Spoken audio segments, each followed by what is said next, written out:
سوال ہے کہ آپ پیشن اور پروفیشن تھیوری سے اختلاف کیوں رکھتے ہیں؟ پاکستان کی ٹریننگ انڈسٹری میں جو سب سے زیادہ اس وقت ڈسکس ہوئی ہے، بلکہ انڈیا کی جو ٹریننگ انڈسٹری ہے اس میں بھی وہ یہی تھیوری ہے۔ تو ایک بات بڑی تسلی کے ساتھ یاد رکھنے کی ہے جی کہ کوئی بھی علم یا تو سوسائٹی کے کچھ سوالوں کے جواب میں ہوتا ہے، یا پھر سوسائٹی کے جو ہے حالات پر کسی سوال کی شکل میں ہوتا ہے، یا پھر اس سوسائٹی کے بہاؤ کو کسی خاص مقصد کی طرف موڑنے کے لیے وجود میں آتا ہے۔ یعنی کہ کسی بھی علم کو اس کی سوسائٹی کے ان بنیادی حالات اور ضروریات اور ان کے جو گولز تھے ان سے کاٹ کر نہیں دیکھا جا سکتا، ان کے علاوہ نہیں دیکھنا چاہیے۔ تو ہم تھوڑا سا یہ تھیوری جہاں سے آئی ہے ہم اس سوسائٹی کو تھوڑا ڈسکس کر لیتے ہیں، اور ہم دیکھیں گے کہ اس سوسائٹی کے نیچے جو ہے وہ ایپسٹیمالوجی کیا ہے۔ ایسے سمجھ لیں کہ وہ کون سا مادہ ہے یا وہ کون سی زمین ہے جس سے یہ تھیوری جو ہے وہ پھوٹی ہے۔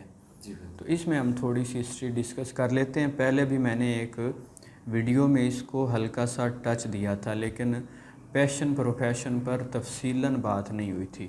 ہوا کیا کہ یورپ کے اندر بہت عرصے تک جو ہے وہ جو سوسائٹی تھی وہ بادشاہت کو جو ایکسپیرینس کرتی رہی۔ وہ کیا تھا کہ کچھ بادشاہ تھے اور وہ سارا کچھ ڈیزائن کرتے تھے کسی سوسائٹی کا، جسے ہم مونارکی بھی کہتے ہیں۔ تو اس وقت کیا تھا کہ جو مذہب تھا وہ بھی زیر تابع تھا ان بادشاہوں کے نیچے۔ وہ طے کرتے تھے کہ اس وقت کے مذہب کے عبادت خانوں میں کیا ڈسکشن ہوگی وغیرہ وغیرہ۔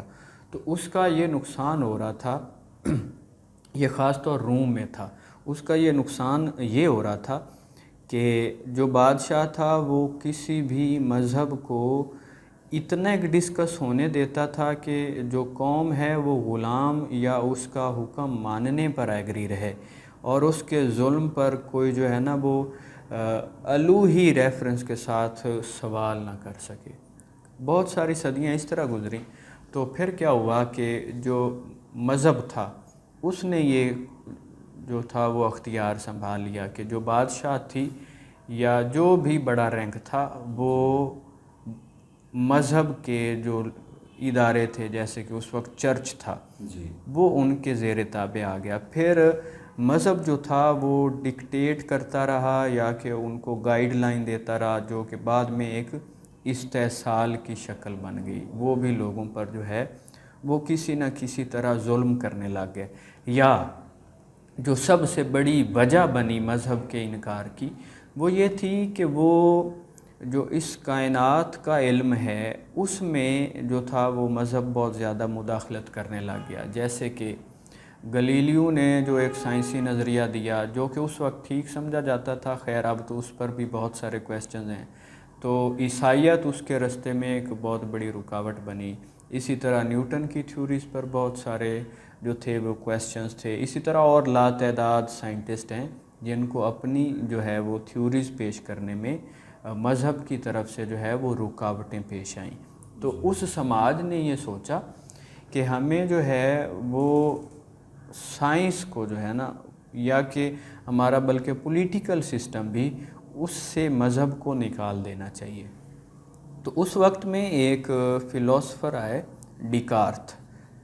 یہ تقریباً 16ویں 17ویں صدی میں اس کا بہت زیادہ اثر ہے۔ اس نے کیا کیا، اس نے ایک تھیوری دی ڈیولزم کہ اس نے مادی اور ذہنی معاملوں کو الگ الگ کر دیا۔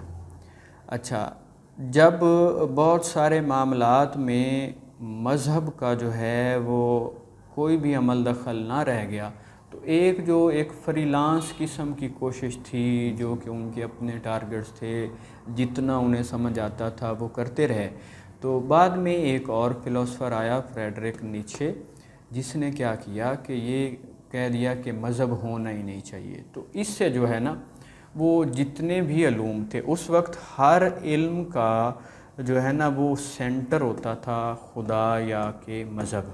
تو انہوں نے جب وہ نقطہ مٹایا تو صاف ظاہر ہے انسانی ذہن کی یہ مجبوری ہے کہ وہ تمام علوم کو دیکھے گا کسی ایک نقطے پر کھڑے ہو کر. پہلے وہ دیکھتا تھا خدا کو اپنا مرکز بنا کر یا اصول بنا کر، ہر چیز کو وہ گناہ اور ثواب کی شکل میں دیکھتا تھا یا پھر حق اور باطل کی شکل میں دیکھتا تھا. تو جب یہ نقطہ ختم کر دیا گیا تو ایک بہت بڑا سوال پیدا ہوا کہ اب تمام علوم کیسے ڈیزائن کیے جائیں گے، ان کا مرکز کیا ہوگا.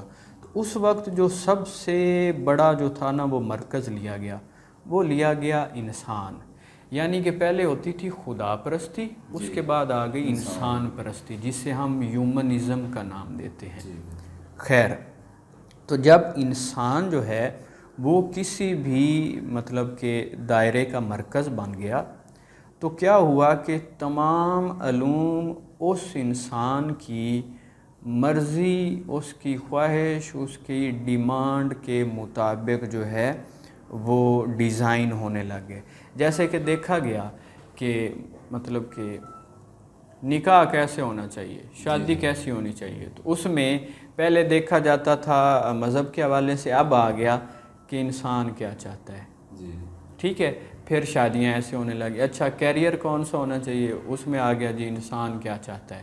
تو یہ وقت چلتا رہا، یہ مطلب کہ وقت آگے جب پہنچا جس ایرا میں ہم بیٹھے ہوئے ہیں، تو یہاں پر کچھ جو سائیکالوجسٹ تھے انہوں نے کیا کیا کہ کیریئر کیسے چوز کرنا چاہیے اس پر لکھنا شروع کر دیا. تو اس میں صاف ظاہر ہے جب ان کے پیچھے ایک صدیوں کی دانش اس بات پہ ڈیزائن ہوئی ہے کہ انسان کی مرضی کو مد نظر رکھا جائے گا، تو انہوں نے کیا کیا کہ انہوں نے یہی کہہ دیا کہ انسان کو وہ والا پروفیشن جو ہے وہ چوز کرنا چاہیے جدھر اس کے پیشن کا بہاؤ زیادہ ہے، کیونکہ وہ ایک آزادانہ موومنٹ کر رہے تھے. ان کے اوپر کوئی بھی جو ہے نا وہ خدائی یا الوہی جو تھا نا وہ ضابطہ نافذ نہیں تھا. ان کی آزادی ہی ان کی سب سے بڑی جو تھی نا وہ ایک کہہ لیں کہ ان کا گول تھا. تو اس اپنی مرضی کے رستے میں جو شے بھی آتی تھی وہ اسے ہٹا رہے تھے. تو اس طرح یہ تھیوری پیدا ہوئی، اور جب اس کو پاکستان میں لایا گیا تو اول تو ہماری سوسائٹی میں جو ہے نا اس طرح کی حالت ہی نہیں تھی، مطلب مذہب بیزاری نہیں تھی. میں یہ چاہتا ہوں کہ ہمارے ٹرینرز کو یہ کرنا چاہیے تھا کہ ان کے پاس پہلے سے کیریئر کو چوز کرنے کے ریفرنسز تو موجود تھے، یعنی کہ جواز تو موجود تھے. انہوں نے کیا کرنا تھا کہ ان کو یا تو ڈیکوریٹ کرنا تھا، ان کی نرشمنٹ کرنی تھی، اگر ان پر کوئی زنگ آ چکا تھا کالونیل دور میں تو اس کو صاف کرنا تھا، اور وہی جو ہمارا ایک تہذیبی ایک جو ذہن تھا اس کو ہی ایکٹیویٹ کر دینا چاہیے تھا. وہ کیا ہے کہ وہ نا صدیوں کی کوشش کے بعد وہ چیزیں ڈیسائیڈ ہوئی تھی، تو ہمیں وہی کرنا چاہیے تھا. لیکن ہم نے کیا کیا ہے کہ ہم نے آج کے جو ینگسٹر ہیں انہیں یہ سمجھانا شروع کر دیا ہے کہ آپ ایسا کرو کہ آپ کو وہ کام کرنے کی ضرورت نہیں ہے جس میں آپ کا دل نہیں لگتا. آپ کو وہ کام کرنے کی ضرورت نہیں ہے جو آپ کو پسند نہیں ہے. آپ کو وہ کام کرنے کی ضرورت نہیں ہے جس میں آپ کی طبیعت کی ہم آہنگی نہیں ہے.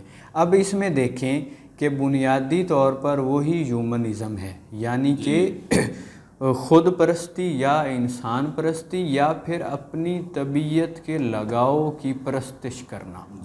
تو میں اس وجہ سے اس کے خلاف ہوں کہ اس سے بہت جو ہے نا وہ مطلب کہ ہماری سوسائٹی میں بگاڑ آیا. میرے پاس سینکڑوں ایسے لوگ آئے ہیں جو بہت اچھا کہیں نہ کہیں پر جو ہے وہ کیریئر سیٹ کر چکے تھے، اور یہ تھیوری جاننے کے بعد انہوں نے اس کو سکپ کیا ہے، جس کی وجہ سے ان کے بچوں کی زندگی میں بہت جو ہے وہ تبدیلی آئی ہے، ان کے والدین کی زندگیوں میں بہت تبدیلی آئی ہے، وہ معاشرے میں اگر کہیں پر کنٹریبیوٹ کر رہے تھے تو وہاں پر انہیں جو ہے وہ بہت تبدیلی آئی ہے. تو یہ مطلب کہ تھیوری ہمارے معاشرے میں نقصان پہنچا رہی ہے. میں کیا چاہتا ہوں؟ جی میں یہ چاہتا ہوں، یا جو مطلب کہ ہمارے دین کی طرف سے جو میرے پاس میری اس وقت جتنا میں نے پڑھا ہے یا سمجھا ہے یا سوچا ہے وہ یہ ہے کہ ہمارا دین کیا کہتا ہے کہ اس نے ہمیں ایک دائرہ کار دے دیا ہے. دائرہ کار کیا ہے کہ آپ نے کام اپنے پیشن کی ربوبیت کرنے کے لیے نہیں کرنا. آپ نے کام جو ہے وہ اپنی طبیعت کے لگاؤ کے جو ہے نا کویسچنز میں نہیں کرنا. آپ نے کیا کرنا ہے؟ آپ نے کام اس لیے کرنا ہے، بلکہ میرے استاد محترم کا ایک کتاب میں ایک دیباچہ ہے یا ایک تاثرات کا ایک پیرا ہے، اس میں وہ لکھتے ہیں خود شناس شخص وہ ہوتا ہے جو فرض شناس ہوتا ہے. تو ہم پر نا اللہ کی طرف سے بہت سارے فرائض ہیں. وہ کیسے کہ ہم نے اپنے والدین کے لیے کچھ کرنا ہے، ہم نے اپنے بہن بھائیوں کے لیے کچھ کرنا ہے، ہم نے بیوی بچوں کے لیے کچھ کرنا ہے، ہمارے کچھ جو ہے نا وہ ذاتی فرائض ہیں، پھر ہمارے کچھ جو ہیں وہ ملی فرائض ہیں، ہمارے کچھ دینی فرائض ہیں. اس طرح کر کے ہمارے کچھ فرائض ہیں. ان فرائض کو پورا کرنے کے لیے ہم کوئی کیریئر چوز کریں گے. اب ساتھ میں آ گیا کہ پھر پیشن کا کیا کریں. تو ہم کیا کریں گے کہ ان فرائض کو پورا کرنے کے لیے ان میں ہی پیشن انجیکٹ کریں گے. مطلب کہ پہلے سے کوئی پیشن نہیں ہوگا ہمارا، یہ ہمارے فرائض ہیں جو کہ ڈیسائیڈڈ ہیں. اور یہ فرائض کس نے ڈیسائیڈ کیے ہیں؟ ہمارے اللہ نے. تو ہمارا زندگی کا مرکز اللہ ہے، ہم خود نہیں. ہماری اپنی طبیعت نہیں، ہمارا اپنا لگاؤ نہیں ہے، ہمارا اپنا پیشن نہیں. ہمارا پیشن جو ہے وہ سیرنڈر کر دیں گے ہم اللہ کی مرضی کے آگے. ٹھیک ہو گیا؟ تو ان فرائض کو پورا کرنے کے لیے ہم اب کیریئر چوز کریں گے. یعنی کہ ہم جب کیریئر چوز کرنے لگیں گے تو ہم یہ نہیں دیکھیں گے، یا ہماری پہلی ترجیح یہ نہیں ہوگی کہ اس میں میرا دل لگتا ہے یا نہیں لگتا. ہماری پہلی ترجیح ہوگی کیا یہ کیریئر میرے فرائض کو پورا کرتا ہے. ٹھیک ہو گیا سر؟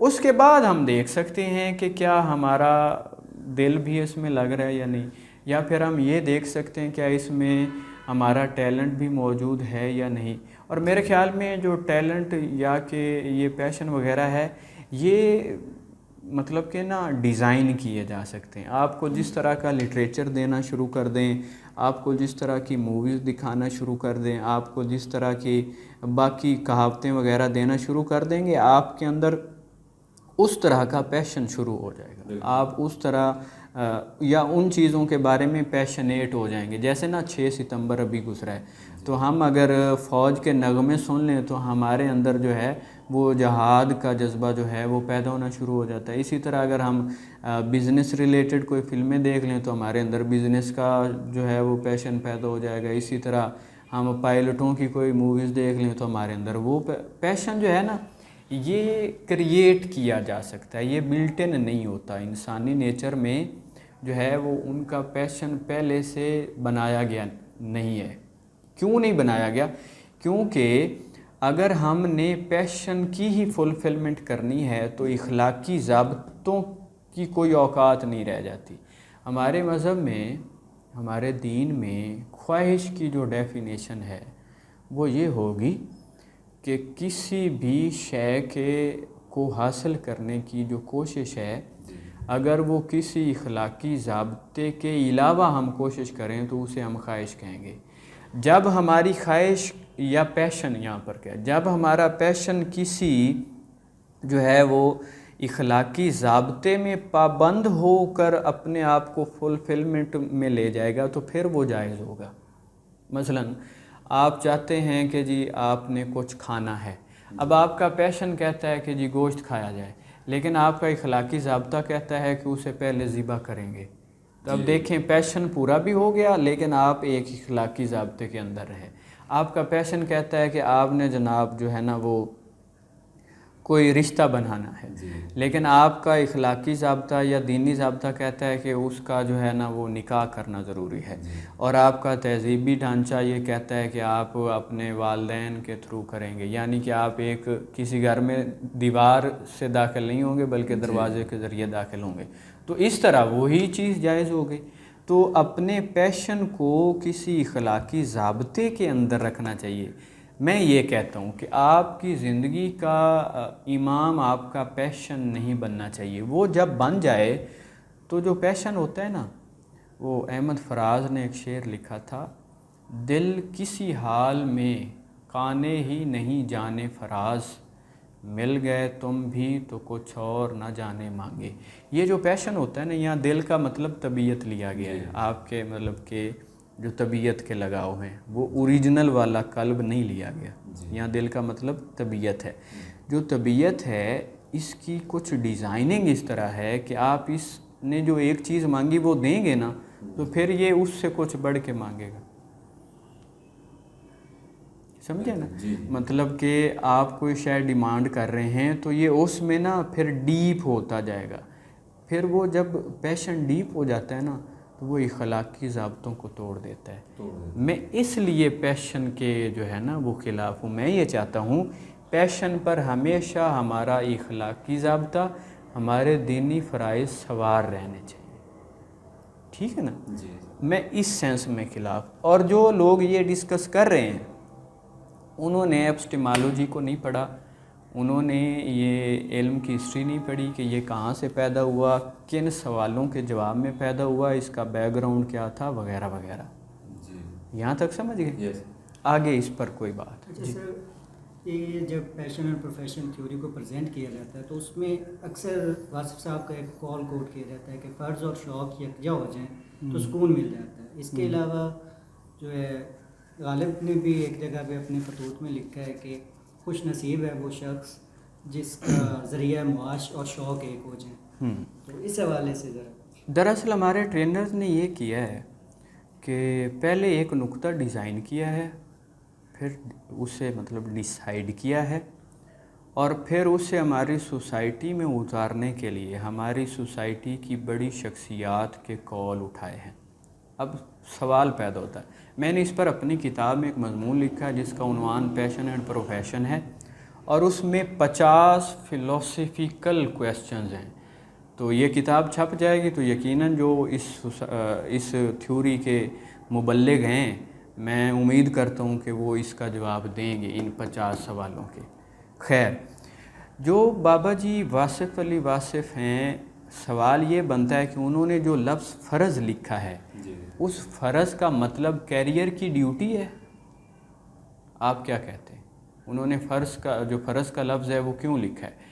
یہ وہ فرض ہے جو اللہ نے ڈیسائیڈ کیا ہے۔ اچھا، تھوڑا سا غور کیا جائے تو فرض پہلے لکھا ہے، شوق بعد میں لکھا ہے، یعنی فرض اور شوق، فرض ہم خود ڈیسائیڈ نہیں کر سکتے، وہ اللہ نے کیے۔ ٹھیک ہو گیا؟ اب اس فرض کے سٹینڈرڈ پر اٹھا کے لے جانا اپنے شوق کو۔ وہ یہ کہہ رہے ہیں کہ ایک فرض ہے، ہم اس کی طرف جا رہے ہیں، لیکن ہماری طبیعت اس میں مزاحمت کر رہی ہے۔ جیسے حضرت علی سے پوچھا گیا کامیابی اور انسان میں کتنا فاصلہ ہے، آپ نے فرمایا پہلا اپنے نفس پر، دوسرا کامیابی پہ ہے۔ تو فرض ہمارے پاس ڈیسائیڈڈ ہیں جو شریعت نے، ہمارے دین نے، اسلام نے دے دیے۔ ہمارا شوق، ہماری طبیعت اس فرض تک جانے میں ہمارے رستے کی رکاوٹ بن رہی۔ تو بابا جی واصف علی واصف فرما رہے ہیں وہ فرض کیریئر والا فرض نہیں، اللہ کے دیے ہوئے فرض۔ یہ بڑی مطلب کہ نا علمی خیانت کی ہے اس شخص نے جس نے فرض اور ڈیوٹی، کیریئر کی ڈیوٹی کو ایک بنا دیا۔ مثلاً یہاں اگر ہم ڈیوٹی کو ہی فرض سمجھ لیں تو اس کا مطلب میں جس فیکٹری میں کام کرتا ہوں وہ شخص میرا فرض ڈیسائیڈ کر رہا ہے۔ نہیں، ایسا نہیں، میرے فرض میرے خالق نے جو ہے وہ ڈیسائیڈ کیے ہیں۔ اب اگر میری طبیعت اس کے راستے میں رکاوٹ بن رہی ہے تو میں نے کیا کرنا ہے کہ اپنی طبیعت کو تزکیہ اس کا کرنا ہے۔ تزکیہ کیا ہوتا ہے کہ آپ کے اندر اس نیکی یا اس فرض کا ذوق پیدا ہو جائے۔ ٹھیک ہو گیا؟ جب نبی پاک صلی اللہ علیہ وسلم نے فرمایا کہ ذوق میری سواری ہے، شوق میری منزل ہے، تو شوق کو ہم نے برابر لے جانا ہے ان فرائض کے، نہ کہ فرائض کو کھینچ کے برابر کرنا ہے اپنے شوق کے۔ مرضی میری نہیں، میرے فرائض ڈیسائیڈ کرنے والے کی چلنی ہے۔ تو یہ اس قول کا جو ہے نا وہ درست معنی یہ تھا، لیکن ہم نے کیا کیا کہ کیونکہ یہاں کے لوگ بابا جی واصف علی واصف کو بہت زیادہ پسند کرتے ہیں، بہت زیادہ سنتے ہیں، تو ہم نے اپنا وہ نظریہ جس میں خدا تک ہے ہی نہیں، اس نظریے کو ثابت کرنے کے لیے اس شخصیت کا قول استعمال کر لیا ہے جس کی زندگی میں ہر چیز کے جو ہے نا وہ مطلب کہ خدا کے ریفرنس سے ہو رہی ہے۔ صوفی کون ہوتا ہے؟ جو ہر شے کو خدا کے ریفرنس سے دیکھتا ہے، ہر شے کو دیکھتا ہے کہ اس کو اللہ نے کس طرح ڈیل کرنے کا حکم دیا ہے۔ تو یہ مطلب کہ شوق کے پیچھے فرائض نہیں چلیں گے، فرائض کے پیچھے پیچھے شوق چلے گا۔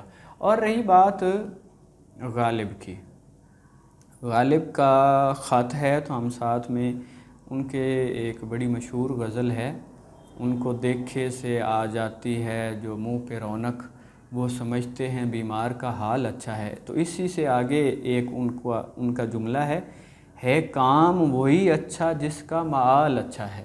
معال مین رزلٹ۔ تو ہم نے ریزلٹس کے لیے کام کو پریفرنس دینی ہوتی ہے۔ ایک جو خالی قسم کا کام ہے اس میں ہم نے مطلب پریفرنس نہیں رکھنی کہ اس کا، جیسے یہ پیشن پروفیشن والے کہتے ہیں کہ آپ دل لگا کے کام کرو، آپ کو کچھ اس میں آتا ہے نہیں آتا ہے وغیرہ وغیرہ، اس کو آپ چھوڑیں، ایک وقت آئے گا کہ جب آپ جو ہے وہ اس کام میں گرو کر جائیں گے۔ ایسا نہیں ہے، ہم کوئی بھی کام کرتے ہیں کچھ ریزلٹس کے لیے۔ غالب کہہ رہا ہے کام وہی اچھا جس کا معال اچھا ہے، تو ہم پہلے ریزلٹ دیکھیں گے۔ جیسے اگر ہم بس میں بیٹھنے لگیں تو پہلے منزل دیکھتے ہیں، ہم یہ نہیں دیکھتے کہ بس کتنی اچھی ہے، اس میں میرے پسندیدہ مسافر ہیں، اس میں میری پسند کا میوزک لگا ہوا، ہم یہ نہیں دیکھتے۔ ہم یہ دیکھتے ہیں کیا وہ ہماری منزل پر جا رہی ہے۔ تو جو بھی سفر ہوتا ہے وہ منزلوں کے لیے ہوتا ہے، اس میں رستے کی اہمیت صرف اتنی ہوتی ہے کہ وہ اس منزل کی طرف جا رہا ہے۔ ہم اس رستے کو صرف اس لیے چوز کر رہے ہیں کیونکہ وہ اس منزل سے منسلک ہے۔ اکیلے رستے کو کوئی اہمیت نہیں دینی چاہیے۔ سمجھ آ رہا ہے سر؟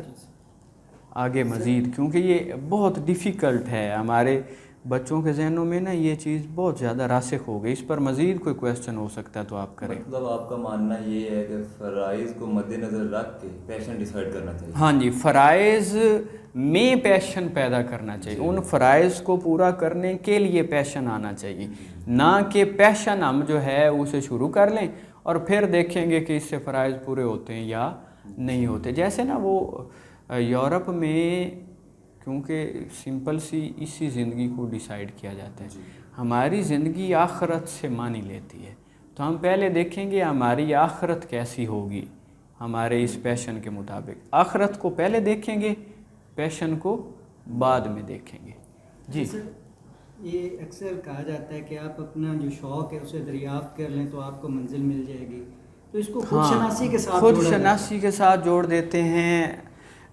دنیا کا نا میں سمجھتا ہوں سب سے اہم اور سب سے بنیادی جو ٹاپک ہے وہ ہے خود شناسی۔ ہمارے ٹرینرز نے یہ کیا ہے کہ اسے بھی ایک پیشن یا ٹیلنٹ کے ساتھ جوڑ دیا ہے۔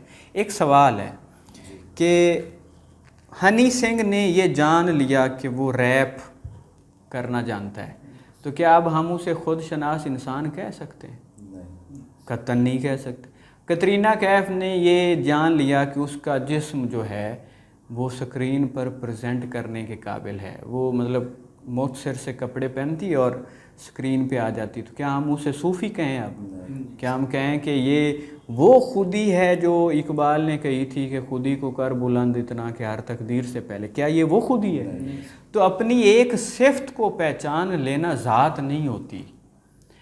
کیریئر کیا ہے؟ اپنی ذات کو قائم رکھنے کے لیے ہم ایک صفت کو جو ہے نا اپنے اندر پیدا کرتے ہیں۔ ہماری ذات الگ ہے، صفت الگ ہے۔ ایسا ممکن ہے ہماری صفت ہماری ذات کے بالکل الٹ چل رہی ہو، لیکن ہم یہ نہیں کہہ سکتے کہ جو میں نے یہ ایک صفت پہچان لی ہے یہ میری ذات کی مکمل پہچان ہے۔ یہ بہت بڑا جو ہے نا ان لوگوں سے، مطلب کہ کبھی ان کو ہماری تہذیب معاف نہیں کرے گی جنہوں نے اپنے ایک کیریئر یا اپنے سکل کی صلاحیت کو خود شناسی کے ساتھ جوڑ دیا. خود شناسی ایک الگ چیز ہے جو کہ اتنی بڑی ہے کہ ایک عام ٹرینر کو نا اس پر بات ہی نہیں کرنی چاہیے. یہ اتنا بڑا موضوع، یہ بزرگوں کا موضوع تھا. ہم نے کیا کیا ہے کہ وہ جو انگریز سیلف ایکچولائزیشن کہہ رہے تھے، ہم نے اسے خود شناسی میں لے کے آ گئے اور پھر اس خود شناسی کو ہم نے خدا شناسی کی بنیاد بنا دیا. ایسا بالکل نہیں. آپ ایک کیریئر کی بنیاد پر کبھی بھی خود شناس نہیں ہو سکتے، وہ آپ کی ایک صفت ہے. اب کیا ہم یہ کہہ سکتے ہیں کہ جی بل گیٹس جو تھا وہ خود شناس ہو گیا تو اب وہ خدا شناس ہو گیا؟ نہیں، ہم ایسا قطعاً نہیں کہہ سکتے. اور ایک اور بات، جو ایک صفت ہوتی ہے وہ آپ کی ذات کا ہلکا سا پورشن ہوتی ہے. ذات بہت وسیع ہے. جیسے کیا صرف خوشبو کا نام گلاب ہے؟ نہیں، اس میں اور بہت کچھ ہے. سمجھ گئے نا؟ جی. تو جو یہ ہے کیریئر، یہ اور شے ہے، خود شناسی اور شے ہے. اور کیریئر پہچان لینے والا شخص ضروری نہیں خود شناس انسان ہو. مزید اس پہ بات کریں، کوئی اور اس پر سوال ہو سکتا ہے تو. ہاں، کلیئر ہے یہاں تک؟ جی سر. بات یہ ہو گئی کہ سب سے پہلے تو ہمیں یہ دیکھنا ہے کہ ہم کوئی آزادانہ موومنٹ نہیں کر سکتے. ہم کسی کے اخلاقی ضابطے کے پابند ہیں.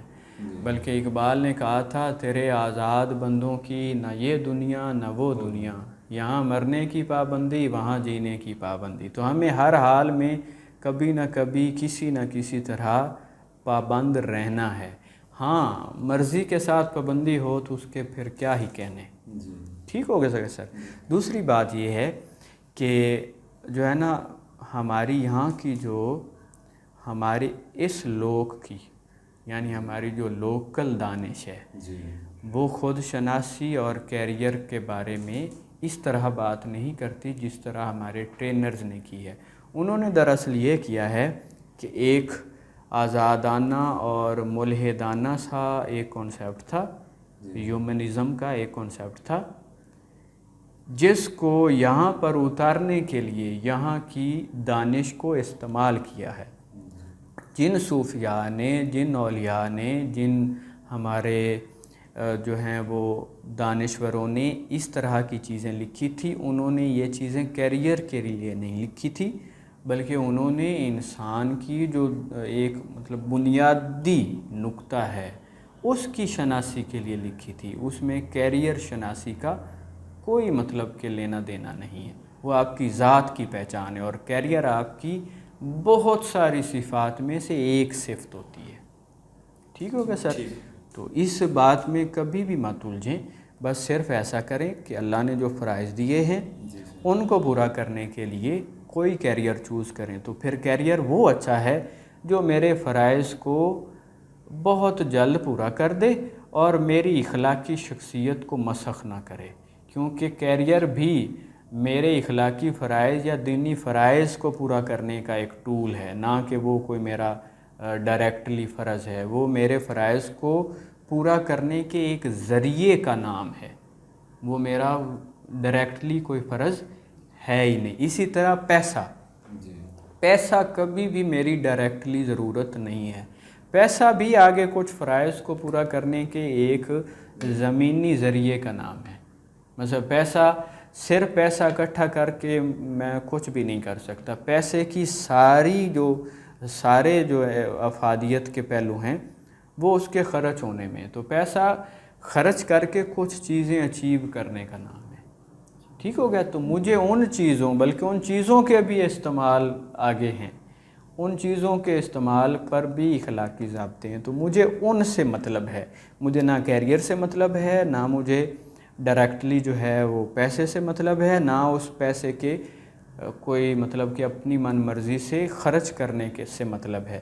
میں یہ تینوں چیزیں کر رہا ہوں اپنے ان اخلاقی اور دینی فرائض کی فلفلمنٹ کے لیے. وہ میری سب سے پہلے پوری ہونی چاہیے تاکہ میں جب قیامت کے روز پہنچوں تو اللہ مجھ سے اگر یہ پوچھے کہ ہاں بھائی میں نے تیرے ذمے یہ کام لگائے تھے، کیا تو وہ کر آیا ہے؟ تو ہم مطلب حد الامکان جتنا مطلب ہماری گنجائش ہے ہم کہہ سکیں کہ یا اللہ ہاں میں نے یہ کیا تھا. ٹھیک ہو گیا یہاں تک؟ تو یہ ہے کہ ہمارا ہر حوالہ دین کے ریفرنس سے چلنا چاہیے. اور یہ جو پیشن پروفیشن کے رائٹر ہیں ان کی دنیا اور ہے، اس کے مسائل اور ہیں، اس کے فرائض خود ساختہ ہیں جو انہوں نے اپنی طبیعت کی جو ہے نا وہ فرمائش مطابق ہی ڈیزائن کیے ہیں، یا یوں کہہ لیں وہ اپنے فرائض ایجاد کرتے ہیں. ہم نے اپنے فرائض دریافت کرنے ہیں جو پہلے سے ڈیسائیڈڈ ہیں. تو یہ بہت بڑا فرق ہے. تو وہ ٹھیک ہے یا نہیں ہے، اس میں کچھ سائیکلوجیکل غلطیاں بھی ہیں، اس پر اس سوسائٹی میں لکھا بھی گیا ہے، یہ کوئی حتمی بات نہیں تھی، اس پر اور بھی کافی کچھ لکھا جا چکا ہے. لیکن ہم ہیں کہ وہ صاف ظاہر ہے تاریخی یا علم کے تسلسل سے ہم اٹیچ نہیں ہیں، بس ایک نقطہ اٹھاتے ہیں اور اگر اسے سوسائٹی قبول کر لے تو ہم اسے ہی پھر ساری عمر پریزنٹ کرتے رہتے ہیں. ایسا قطعاً نہیں تھا، یہ ایک جسٹ تھیوری تھی اور اس پر اس سوسائٹی میں بہت کچھ لکھا بھی جا چکا ہے. اس میں بہت ساری خامیاں جو لوگ فلسفہ پڑھتے ہیں، نفسیات پڑھتے ہیں یا عمرانیات یعنی سوشیالوجی پڑھتے ہیں وہ جانتے ہیں کہ اس میں بہت سارے مسائل بھی تھے. خیر آپ اس کو جو ہے نا مزید اس پر کوئی بات ہو تو آپ لازمی پوچھیے گا. یہ ایسے سمجھ لیں کہ سب سے ضروری ٹاپک ہے ہماری ٹریننگ انڈسٹری کا، جس کو زیادہ سے زیادہ ڈسکس کرنا چاہیے اور جو مخلص ٹرینر ہیں وہ یہ کر بھی رہے ہیں. مزید اس پر کوئی سوال ہوگا، بلکہ وہ میں آپ کو مضمون دیتا ہوں پیشن پروفیشن، اس میں 50 سوال ہیں تقریباً. آپ وہ بھی ڈھونڈیں، اگر پیشن پروفیشن واقعی ہی کوئی درست تھیوری ہے تو ان 50 سوالوں کے جواب مجھ تک بھی پہنچائیں تاکہ میں بھی اس کا جو ہے نا وہ پھر لوگوں کو بتا سکوں اور وہ جو میری وجہ سے رکے ہوئے ہیں وہ بھی اس پر عمل کر سکیں. دعاؤں میں یاد رکھیے گا. اللہ آپ سب کو کامیابیوں سے نوازے.